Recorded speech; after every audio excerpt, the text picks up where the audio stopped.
Ketika malam bertabur bintang, ada rindu merasuk dalam kalbu. Hampir 1 tahun berlalu, rasa rinduku untuk bertemu. Sering ku bertanya dalam hati, apakah esok akan bertemu? Apakah esok masih ada waktu? Doa yang selalu kupanjatkan bertemu dengan bulan 1000 bulan. Bulan telah berganti, Ramadan telah dinanti. Bulan yang suci, cahaya mulai menyambangi hari. Setetes tangis dalam hati, sebagai kata yang tersimpan rapi. Ramadan datang dengan suci. Jika benar rindu Ramadan, maka berikan amal terbaik saat tibanya waktu berjumpa. Ramadan, let this man heal you. SD Mutual 2 Kota Magelang mengucapkan selamat menunaikan ibadah puasa Ramadan 1445 Hijriah. طلع البدر علينا من ثنيات الوداع وجب الشكر علينا ما دعا لله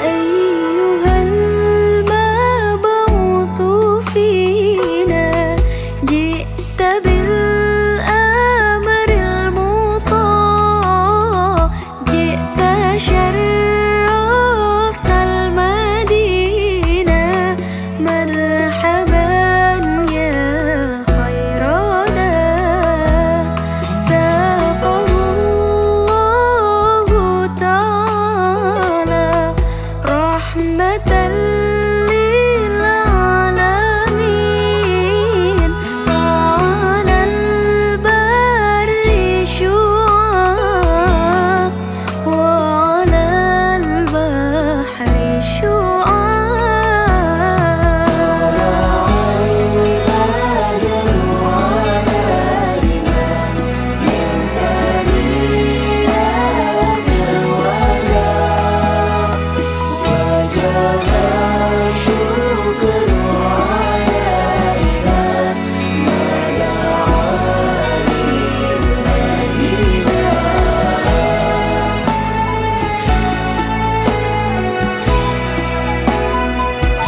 SD Mutual 2 Kota Magelang Berprestasi berbudi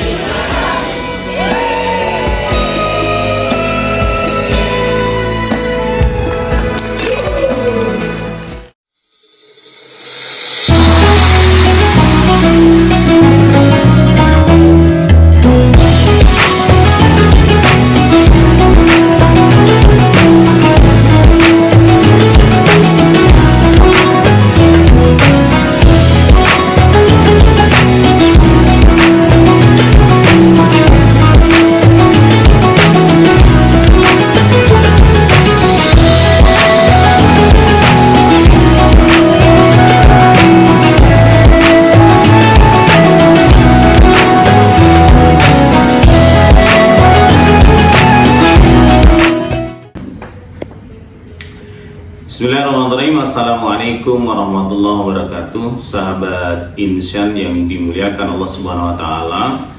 Kali ini saya mau ngomongin tentang pentingnya seseorang aktif di organisasi, bahkan jika perlu keaktifan di organisasi itu sejak kecil.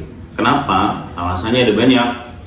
Pertama, orang itu dengan aktif di organisasi, mereka banyak teman, banyak relasi, banyak koneksi, banyak hal yang bisa didapatkan. Termasuk di dalamnya, orang yang aktif di organisasi itu akan mendapatkan banyak sekali pelajaran, ilmu, dan juga membentuk karakter seseorang. Karena ketika kita masuk dalam dunia organisasi, kita ketemu banyak pemikiran, kita ketemu banyak orang, ketemu karakter yang bermacam-macam, dan di sana ternyata kita mampu menyerap banyak hal yang tidak kita dapatkan hanya di bangku sekolah atau bangku kuliah ketika kita dewasa. Maka berorganisasi itu menjadi satu poin penting yang harus hadir dan melekat dalam kehidupan kita. Kita ambil contoh nih, orang-orang hebat di negeri ini hampir semuanya adalah produk-produk organisasi. Misalnya, kita punya tokoh namanya Kiai Haji Ahmad Dahlan, pendiri Muhammadiyah. Kita punya tokoh namanya Bung Karno, atau Presiden pertama Indonesia, Presiden Soekarno, yang juga aktivis Muhammadiyah plus juga aktif di tempat lain. Kita punya Jenderal Sudirman yang dia aktif di Hizbul Waton, sebuah gerakan kepanduan milik Muhammadiyah. Kita punya tokoh-tokoh yang sekarang nih, misalnya ada Pak Prabowo, kemudian ada Pak Fahri Hamzah, ada Prof Haidar Nasir, dan juga tokoh-tokoh lain, ada Prof Din Samsudin misalnya. Semua orang-orang besar yang hari ini memimpin negara kita itu tidak lepas dari kehidupan organisasi.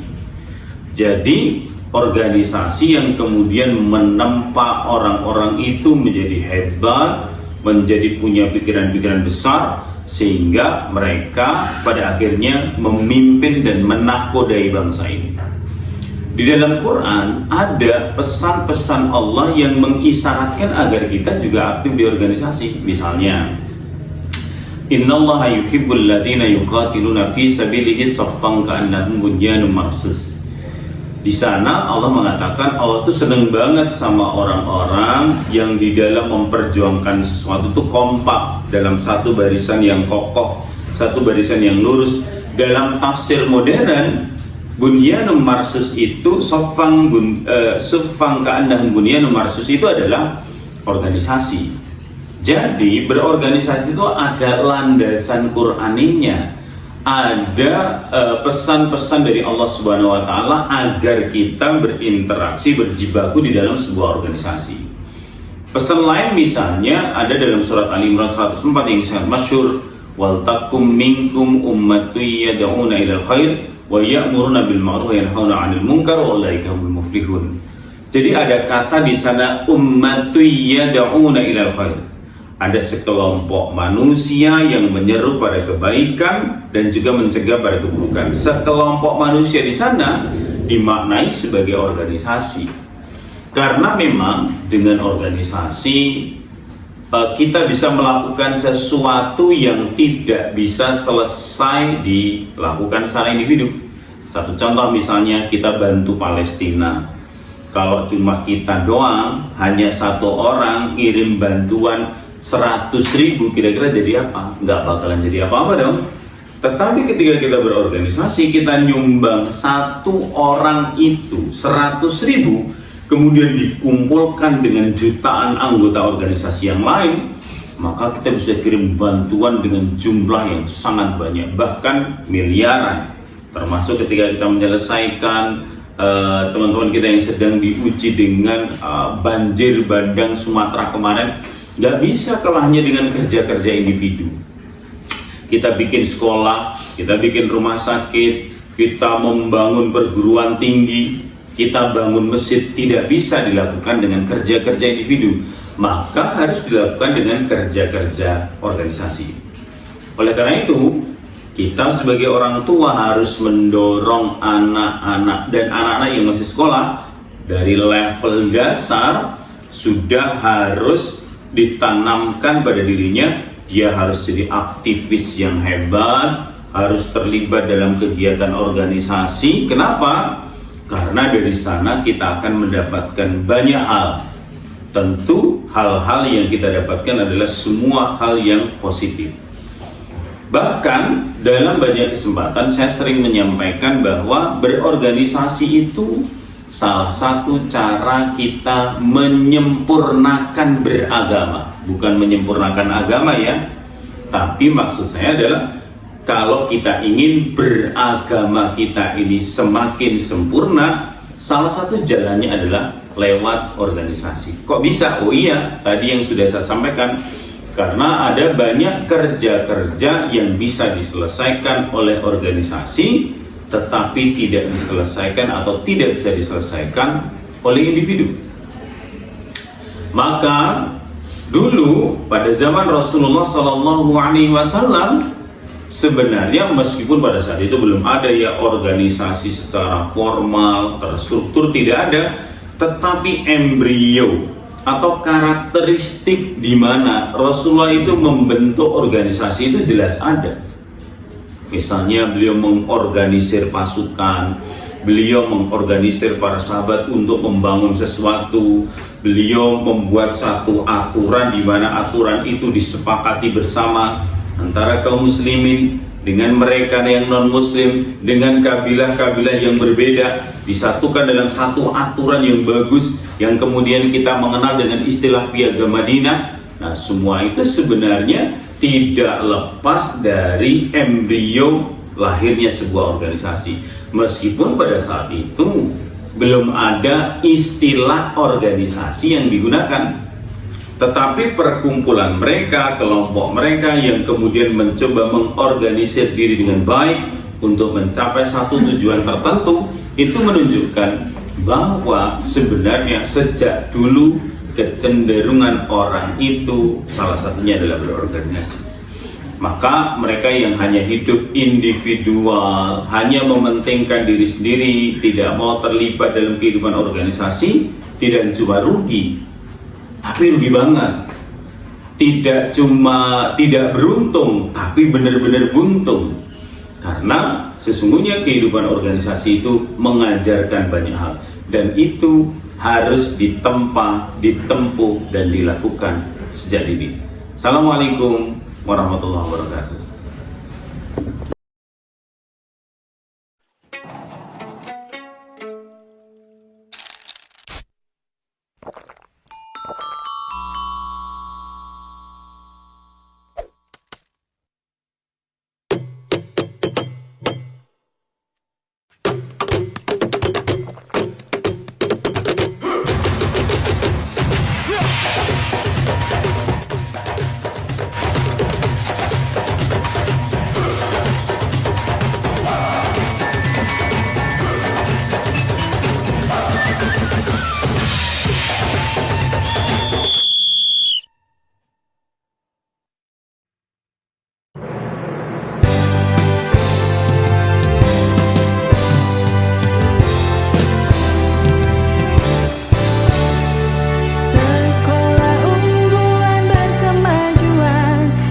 Muhammadiyah 2 Alternatif Magelang, membangun insan berakhlak mulia, siapkan kader penerus bangsa